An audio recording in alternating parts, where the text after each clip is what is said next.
السلام علیکم ورحمۃ اللہ وبرکاتہ۔ اردو نیوز انڈیا کے معزز ناظرین کو خوش آمدید۔ ناظرین، آج یکم رجب المرجب 1443 ہجری بمطابق 3 فروری 2022 بروز جمعرات ہے، اور اس وقت کی بڑی اہم خبر دارالعلوم دیوبند سے موصول ہو رہی ہے۔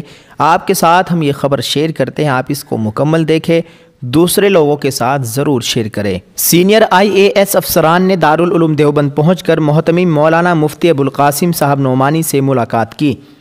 ناظرین، آپ کو بتلا دیں، پانی پت کے کمشنر اور UP الیکشن میں سہارنپور کی نکڑ اسمبلی الیکشن کے آبزرور IAS رام کمار اور آندھرا پردیش کے وجے واڑہ کے ایڈمنسٹریٹ اگنگو اسمبلی حلقے کے election observer IAS M Naik نے گزشتہ کل 2 فروری 2022 کو ممتاز دینی درسگاہ دارالعلوم دیوبند پہنچ کر محتمم مولانا مفتی ابوالقاسم صاحب نعمانی سے ملاقات کی۔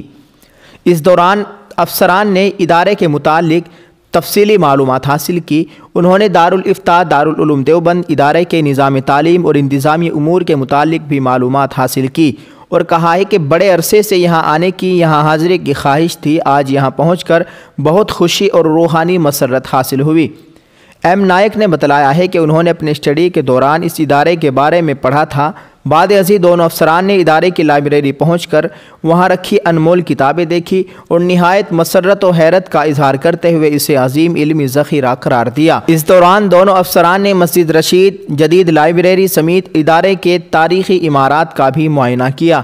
اس دوران ادارے کے دیگر ذمہ داران موجود رہے۔ جی ہاں ناظرین، آپ سے گزارش ہے کہ آپ اس خبر کے متعلق کیا رائے رکھتے ہیں، کمنٹ کر کے ضرور بتلائیں، اور اس کو زیادہ سے زیادہ شیئر کریں۔ دعا کریں اللہ تعالیٰ دارالعلوم دیوبند کی حفاظت فرمائے، آمین۔ السلام علیکم ورحمۃ اللہ وبرکاتہ۔